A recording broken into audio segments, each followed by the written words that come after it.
हमने जो सर्वे किया, न्यूज नेशन ने जो सर्वे किया, वो क्या कहता है, जरा देखिए स्क्रीन पर और समझिए इसे। तो ये आप जो आंकड़े देख रहे हैं, जरा इसे ध्यान से देखिए। ये हमारे इस सर्वे का पहला प्रश्न था और यहां से आप नतीजों की तरफ धीरे धीरे बढ़ेंगे।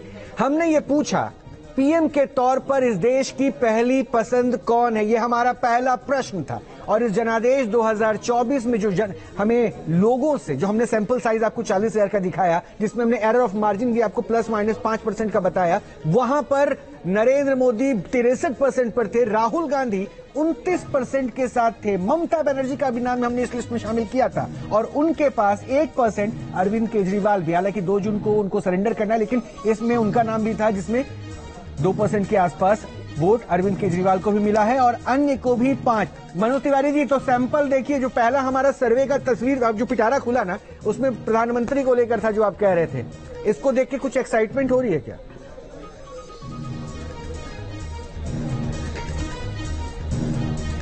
नहीं, मैं जो बोला वो उसकी जो प्रतिध्वनि है आपके रिजल्ट में आ रहा है कि लोगों के दिल में नरेंद्र मोदी हैं। 63% अगर एक व्यक्ति के पक्ष में देश के लोग रुझान दिखाते हैं तो फिर कुछ कहना शेष नहीं रह जाता है। मैं यही बात कह रहा था और इसे ही रिजल्ट में परिवर्तित होगा, यही मेरा कहना है। और बाकी तो नाम आपने रख दिए, कुछ लोग तो नाम रखने लायक ही नहीं है जी। कुछ लोगों का नाम इसमें आपने रख दिया, मगर वो ऐसे इतने पवित्र पद के लिए, इतने बड़े पद के लिए कुछ नाम तो अलग ही रहने ही होने चाहिए। ठीक है मनोज जी, लेकिन हम ना राज्यवार, सिलसिलेवार तरीके से राज्यवार आंकड़े भी हम बताएंगे और मैं इस पर आपसे आऊंगी, दिल्ली पर आपसे बात करूंगी। आप दिल्ली पे चलिए बताएगा, लेकिन मनोज जी आपसे मेरा इस पूरे सर्वे के बाद सवाल है प्रधानमंत्री को लेकर।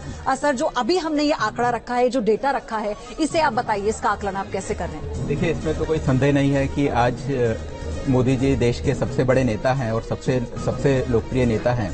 और अगर हम ये कहें कि ये इलेक्शन मोदी वर्सेस अदर्स था, तो वो भी एक ठीक बात है। अगर हम 2014 की बात करें तो 2014 का पूरा जो इलेक्शन था वो मोदी के पर्सनैलिटी पे था। फिर उसके बाद जो 2019 हुआ, 2019 में भी पूरा इलेक्शन मोदी की पर्सनैलिटी में था।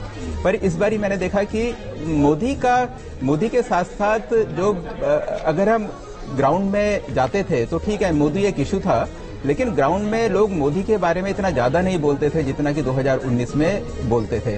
उसका शायद एक रीजन ये था कि, और अच्छा एक और बात है कि मोदी के अगेंस्ट कुछ नहीं था, लोग मोदी को पसंद करते थे, जैसे हमारे सर्वे में भी बताया।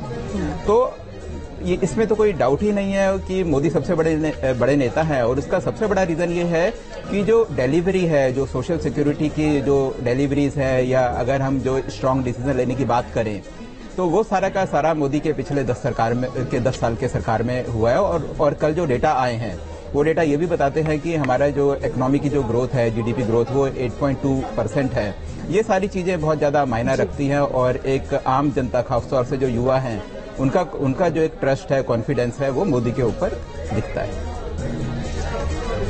मनोज तिवारी जी, सुन लिया मनोज गिरोला जी ने क्या कुछ कहा है, क्योंकि जमीनी स्तर पर हमने सर्वे के सैंपल्स इकट्ठे किए, एक पॉजिटिव फीडबैक अभी आ रहा है, लेकिन कांग्रेस विपरीत सोच रही है। देखिए, कांग्रेस ने 295 प्लस फिर जो आंकड़ा जारी किया है, क्या इसको लेकर आप प्रश्न ही पूछना चाहते हैं? क्या फिर आप ये मानते हैं कि नहीं ठीक है, ऐसी चीजें चलती? क्योंकि देखिए, इंडिया शाइनिंग का वो बार बार उदाहरण भी रख रहे हैं, मैं इसलिए पूछ रहा हूं। हो सकता है बहुत पॉजिटिव हो, अटल काल में भी बहुत पॉजिटिविटी थी, लेकिन वो बार बार उसका उदाहरण दे रहे हैं।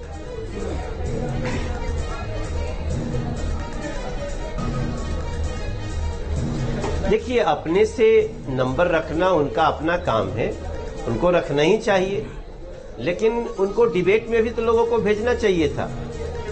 एग्जिट पोल के डिबेट से भाग जाना नहीं आ रहे हैं मनोज जी, बदल लिया कांग्रेस ने अपना फैसला, बदल लिया। उन्होंने कहा कि हम उन्हें फेस करने के लिए तैयार हैं, हम एग्जिट पोल पर बीजेपी का पर्दाफाश करेंगे, ये खरगे साहब कह रहे थे।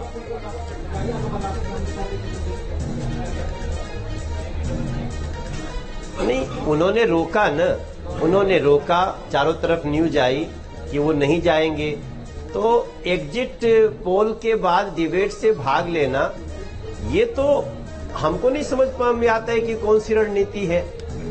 और ये दिखाता है, उनके अंदर का डर दिखाता है। और हमने कांग्रेस नेताओं के बॉडी लैंग्वेज भी देखे हैं, और हम तो खैर चुनाव लड़े हैं, और लड़ने के साथ साथ दिल्ली का आकलन बता दीजिए, क्या कह रहा है आपका? में गया दिल्ली में क्या दिल्ली में का आकलन क्या कह रहा है? एक दिल्ली का डेटा दे दीजिए आप। दिल्ली हम 7,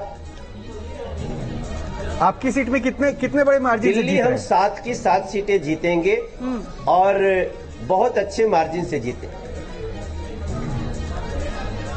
देखिए, मार्जिन जहां तक मुझे लगता है कि पीछे जो मार्जिन रही है, चूंकि 2 पार्टियां मिल गई हैं, तो हो सकता है मार्जिन में थोड़ा बहुत अंतर हो जाए, लेकिन वो भी हम बड़ी बेसब्री से देखना चाहते हैं। लेकिन आपको छोड़ के सारे टिकट बदले, सबका टिकट काट के नए उम्मीदवार उतारे गए थे, राहुल गांधी, तो थोड़ा तो मंथन हुआ होगा, थोड़ा तो लग रहा होगा ना कि कहां पर टफ हो सकता है, कहां पर नहीं। तो इसलिए मैंने पूछा आपसे आकलन। आप बने रहिए मनोज जी, हम मुद्दे बता देते हैं जरा। किन मुद्दों को ध्यान में रखकर देश की जनता ने वोट किया है, वोटर क्या मन में लेकर पोलिंग बूथ तक पहुंचा था, ये हम आपको बताएंगे। ये सर्वे में दरअसल मुद्दे भी हमने डाले, और उस पर जो प्रश्न था, मोदी सरकार की योजनाओं को लेकर पॉइंट था, राम मंदिर को लेकर पॉइंट था, महंगाई कितना बड़ा मुद्दा रहेगा वोट डालने से पहले, ये भी उसमें एक पॉइंट था, बेरोजगारी कितनी बड़ी चुनौती के तौर पर आप देखते हैं, क्या इसे वोट डालने से पहले आप अपना मुद्दा बना के चलते हैं। और एक प्रश्न मुस्लिम आरक्षण को भी लेकर था, क्योंकि पहले चरण के चुनाव के बाद मुस्लिम आरक्षण का जिन बाहर निकलता है, और हर चरण में कहीं ना कहीं इस पर चर्चा होती रहती है। तो ये 5 ऐसे फिगर्स थे जिनको सर्वे में हमने शामिल किया था। थोड़ा सा एक बार एनके सिंह साहब, मैं चाहूंगा ये 5 प्रश्न, उसके बाद एक कमेंट आपका राहुल जी भी मैं इस पे चाहूंगा। इन 5 प्रश्नों पे जब हमने वोटर्स का मिजाज जाना, तो फिर हमने ये साइज पे सर्वे किया और उसके बाद सामने रखा। तो इसको कितना आधार, क्योंकि मैं बार बार कह रहा हूं ना, जनता इस पे विश्वास अपने आप को जोड़े कैसे, मैं इसको समझना चाह रहा हूं। सबसे पहले एनके सिंह साहब, देखिए, एक जो सबसे खास मुद्दा था कि ये पूरा जो इलेक्शन है, ये एक पोल के अराउंड घूम रहा था, वो थे देश के प्रधानमंत्री नरेंद्र मोदी। इसमें कोई दो राय नहीं है कि या तो कोई नरेंद्र मोदी प्राइम मिनिस्टर को वोट देगा या उनको नहीं देगा, यही मुद्दा था। इसीलिए ये जो पहला क्वेश्चन था, ये था कि आप प्रधानमंत्री के रूप में किसको देखना चाहते हैं। जाहिर है एक बड़े वर्ग ने 63% ने मोदी के नाम पे सहमति दी, लेकिन इसका मतलब ये नहीं होता कि वो वोट भी देगा, ये बिल्कुल नहीं होता है, क्योंकि उसका लोकल एमपी है, जो लोकल कैंडिडेट है, वो उससे नाराज है, वो कास्ट कॉन्फ़िगरेशन है, उससे नाराज है। तो मोदी जी की जहां मकबूलियत हो सकती है 63% हो, पिछली बार भी थी, 2019 में भी थी, 14 में भी थी, लेकिन जो वोट में ट्रांसलेट हुए तो पिछली बार 38% थे, उसके पहले 31% थे 2014 में। तो लिहाजा इसको हम ये ना माने कि 60% जब हमारे एक नेता की देश के प्रधानमंत्री की मकबूलियत है, तो इसका यह मतलब नहीं है कि वो सीधे वोट्स में ट्रांसलेट होता है, वो उसकी इच्छा है। लेकिन बाकी मुद्दे भी हैं। जब बाकी मुद्दों पे हम लोगों ने सवाल किया, तो ये पता लगा कि उनमें कहीं ना कहीं कुछ मुद्दे अच्छे भी थे, जो पॉजिटिव थे, जो बीजेपी के हित में थे, जैसे कि डिलीवरीज हैं, तमाम जो प्रधानमंत्री के वेलफेयर प्रोग्राम्स है, उसको लेके था। लेकिन वहीं पे जब बेरोजगारी या इस तरह के, जैसे अभी आपने कहा कि 8.2% वो रहा है विकास दर, लेकिन इसका जो दूसरा पहलू है, कंजम्पशन ग्रोथ रेट जो है वो सिर्फ 4% है। इसका मतलब रूरल डिस्ट्रेस अभी भी कायम है। तो ये सारी चीजें हमारे उन सवालों में कहीं ना कहीं रिफ्लेक्ट होती है। मेरे ख्याल से राहुल जी इस पे ज्यादा विस्तार से बता पाएंगे। राहुल सर बताइए। देखिए, कई ये आंकड़ों का खेल बड़ा रोचक होता है। मोटी चीज जो मैं कहूंगा कि लोगों के अपने दैनिक जीवन का अनुभव क्या है, उनको जीडीपी के आंकड़े, अब कंजम्पशन की हम बात करें तो उसमें जो आंकड़े हैं उसमें ट्रेंड है वो डाउनवर्ड है। सेविंग रेट एक बड़ी अहम चीज होती है, मनोज जी भी जानते हैं, सभी लोग जानते हैं, सेविंग रेट भारत में सबका घटा है।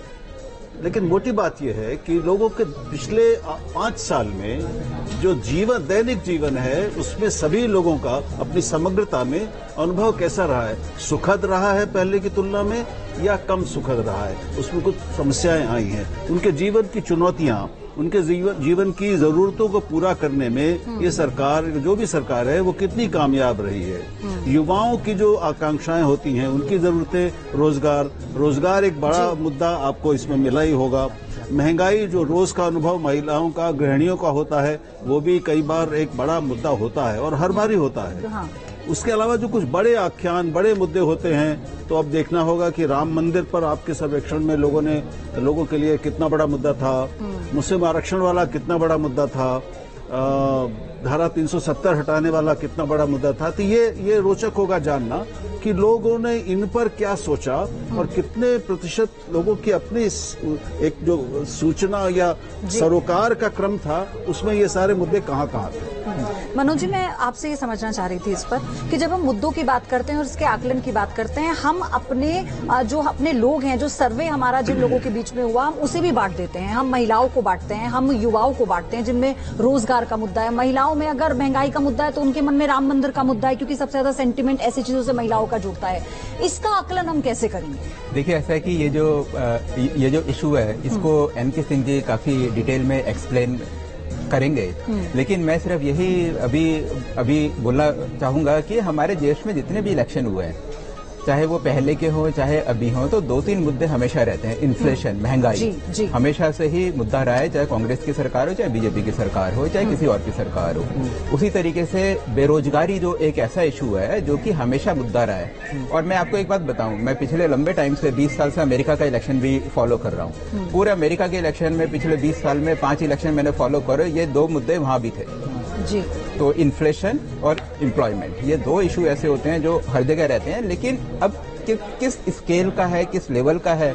अगर हम 2014 की बात करें तो बेरोजगारी उस समय भी थी जिस समय की रिजीम चेंज हुआ था, लेकिन उस समय क्या था, उस समय करप्शन इतना बड़ा इशू बन गया और फिर मोदी की एक पर्सनैलिटी सामने आ गई कि बाकी कि ये जो सारे के सारे इशू ऐसे मिक्सअप हुए कि इन सबका एक इतना बड़ा नेगेटिव इम्पैक्ट जो इनकम्बेंट गवर्नमेंट में पड़ा कि वोटर्स ने काफी बड़ी तादाद में मोदी को वोट दिया। इसका एक छोटा सा हम किस्सा बताएं। जी। हमारे सर्वेयर्स जो पूरे देश भर में गए, उसमें एक छोटा सा किस्सा है। एक सर्वेयर एक महिला से पूछा उसने कि अम्मा वोट किस आधार पे दोगी, क्या क्या मुद्दे हैं तुम्हारे। और इस क्रम में उसने पूछा कि बेरोजगारी, तुम्हारे बेटे की नौकरी लगी कि नहीं, बेरोजगारी मुद्दा है कि नहीं। बोले हाँ, बहुत बड़ा मुद्दा है। तो पूछा कि तो फिर वोट किसको देगी? नहीं, सरकार से क्या मतलब है बेरोजगारी का, अब गरीबी है, बेरोजगारी है, तो इसमें सरकार क्या कर लेगी। ये कह के उसने उसको न्यूट्रलाइज कर दिया। अब आप सिर्फ इतने से लेंगे कि बेरोजगारी बड़ा मुद्दा है, तो उस महिला ने उसको बड़ा मुद्दा माना। लेकिन जब वो ट्रांसलेट वोट में होगा तो उसने कहा कि नहीं, इसमें सरकार क्या, ये उसकी समझ की बात है कि उसको लगता है कि सरकार का इससे कोई लेना देना है। उसी तरह महंगाई पे पूछा गया तो कहा भैया महंगाई तो इतना बुरी हालत है, तो बोले कि तो अगर महंगाई है तो ये तो सरकार की गलती है। तो बोले नहीं, कोई सरकार आए महंगाई थोड़े रोक सकती है। ये दूसरा सर्वे था जिसमें कि आया। तो कई बार होता है कि महंगाई से वो नाराज है, लेकिन जब वो वोट पे ट्रांसलेट करेगी तो वो कहेगी कि नहीं, मंदिर भी तो है ना, और ये कह के वो वोट शिफ्ट कर देती है। ये हमारे साइकोलॉजी का जब अभी फील्ड में गए हैं तो जो बातें आपने बोली, यही एक्सपीरियंस हम लोगों का भी था। जब हम उनसे पूछते हैं बतौर पत्रकार सवाल, तो उन्होंने कहा हाँ ये सब तो ठीक है, लेकिन अच्छा काम किया कि राम मंदिर बनवा दिया, हमारे तो राम आ गए। तो ये एक परसेप्शन। मनोज तिवारी साहब एक कमेंट में समझ रहा था, क्योंकि मनोज तिवारी साहब, अगर मेरी आवाज आप तक पहुंच रही हो तो ये एक चुनौती रही है। देखिए, जैसे कहा ना कि नाराजगी होगी, हो सकता है कि आपने भी ये महसूस किया होगा कि जब आप लोगों के बीच में पहुंच रहे होंगे, हाँ हो सकता है, लेकिन आपको लगता है कि आपके पास एक बहुत बड़ा एडवांटेज था प्रधानमंत्री नरेंद्र मोदी। हालांकि इससे बहुत आश्वस्त होने की जरूरत है या नहीं, ये आप बेहतर समझ पाएंगे, क्योंकि एनके सिंह साहब ने कहा 63% नरेंद्र मोदी की पॉपुलैरिटी है। कन्वर्जन ऑफ वोट में कैंडिडेट का चेहरा भी दिखता है।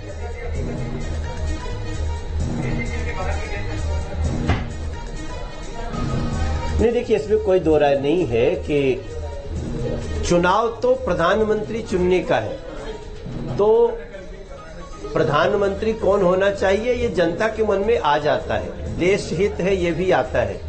लेकिन जैसे एनके सिंह भाई साहब ने कहा, राहुल देव जी ने कहा, इसमें कोई दो राय नहीं है कि स्थानीय मुद्दे असर करते हैं। अब जैसे मेरा एग्जाम्पल लीजिए, मैं चुनाव लड़ रहा था, मैं जब गलियों में जा रहा था तो लोग बोल रहे थे कि ये देखो हमारे घर में साफ पानी नहीं आ रहा है मनोज, ये देखो हमारे घर में तुमने साफ पानी नहीं दिया। तो अब उनको ये समझाने में कि साफ पानी देना किसका काम है, एक टेढ़ा खीर होता है। संघीय ढांचा है, देश का संघीय ढांचा है। केंद्र सारी योजनाएं जो देती हैं वो स्टेट हर कोई उसको एग्जीक्यूट भी नहीं करता है। जैसे दिल्ली में ही प्रधानमंत्री आवास योजना एग्जीक्यूट नहीं है क्योंकि लोकल गवर्नमेंट रोके हुए है।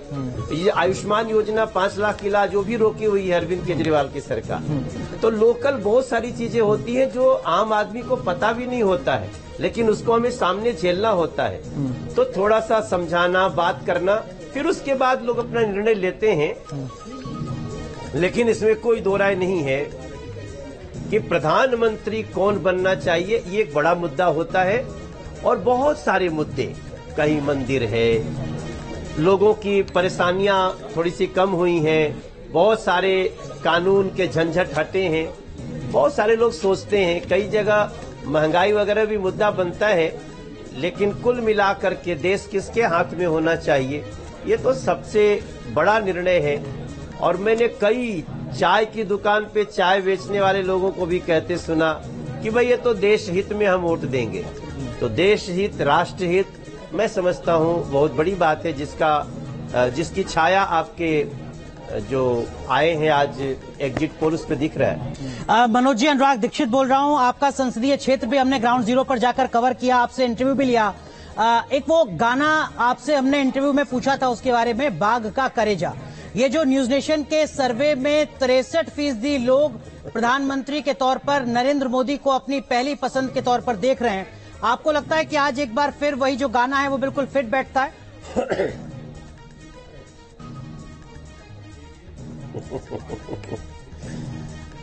जी, एक मेरा गाना आया है आजकल, काफी ट्रेंड में है।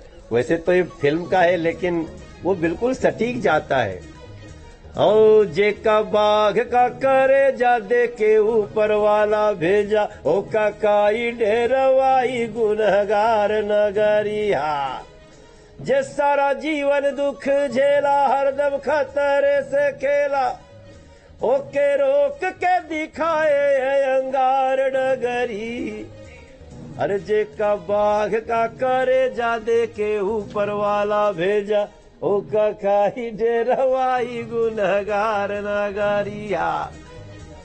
अपनी अपनी सोच है, जिसको जहां सोचना है सोचता है। आपने मुझे बुलाया, बहुत अच्छा लगा। थोड़ा मुझे कहीं जाना है, निकलना चाहता हूँ। बहुत बहुत शुक्रिया न्यूज नेशन के इस सर्वे में जुड़ने के लिए। ढेर सारी शुभकामनाएं आपको भी। 4 तारीख का इंतजार आपको भी है, हमको भी है। बड़ी कवरेज लगातार जारी रहेगी। बहुत बहुत शुक्रिया मनोज जी। अब हम आपको जरा वोट प्रतिशत दिखाते हैं, ये बहुत जरूरी हो जाता है देखना। उसके बाद अब अभी तो आपने देखा कि देश में दरअसल प्रधानमंत्री नरेंद्र मोदी को लेकर जब हमारा प्रश्न था तो उस पर आपने मिजाज देखा देश का। इस 40,000 सैंपल साइज में आप देखिए जो वोट प्रतिशत एनडीए की तरफ जाता दिख रहा है हमारे सर्वे में, वो 42.7% एनडीए की तरफ है, यानी बीजेपी और घटक दल। और इंडी गठबंधन की तरफ 31% का ये वोट परसेंटेज जा रहा है और अदर्स में 26.3% वोट परसेंटेज है। और ये आपने देखा गठबंधन के स्तर पर। अब जो सीधा मुकाबला है भारतीय जनता पार्टी और कांग्रेस पार्टी का, उस अंतर को आप देखिए। भारतीय जनता पार्टी को 34.60% वोट मिल रहे हैं, कांग्रेस पार्टी को केवल 18% वोट मिल रहे हैं और अन्य के खाते में लगभग 26.30 वोट। यानी रोहित, सीधा मतलब ये कि दुगने का फासला है कांग्रेस और भारतीय जनता पार्टी के बीच में। बिना देर की एक बार एनके सिंह साहब से इस आंकड़े को भी समझता हूं, उसके राहुल देव और मनोज से, तीनों से। एनके सिंह साहब, ये जो वोटिंग परसेंटेज दिख रहा है उसमें तो बहुत बड़ा मार्जिन दिख रहा है, मतलब बीजेपी सीधे सीधे बहुत आगे दिखे, डबल, ऑलमोस्ट डबल। नहीं, देखिए ऐसा होता है कि नहीं, जो एफपीटीपी सिस्टम है, first pass the post system, इसमें कई बार होता है कि कुछ कॉन्स्टिट्यूएंसीज में मार्जिन बहुत ज्यादा हो जाता है, लेकिन सीट तो एक ही आती है। आप उदाहरण एक ले लीजिए, बनारस में देश के प्रधानमंत्री चुनाव लड़ रहे हैं। मान लीजिए, एक उदाहरण लेते हैं कि 5 लाख के मार्जिन से वो जीत रहे हैं, लेकिन सीट तो बीजेपी को एक ही मिलेगी जी। उसके बगल में चंदौली में हो सकता है कि कांग्रेस प्रत्याशी जीत रहा हो, लेकिन वो 250 के मार्जिन से जीत रहा हो, सीट उसकी भी एक ही आएगी। तो इसलिए एक गैप होता है सीट शेयर और वोट शेयर में। कई बार होता है कि सीट शेयर बढ़ जाता है, वोट शेयर कम हो जाता है, और इसका उल्टा भी होता है। लेकिन मनोज सर 2019 में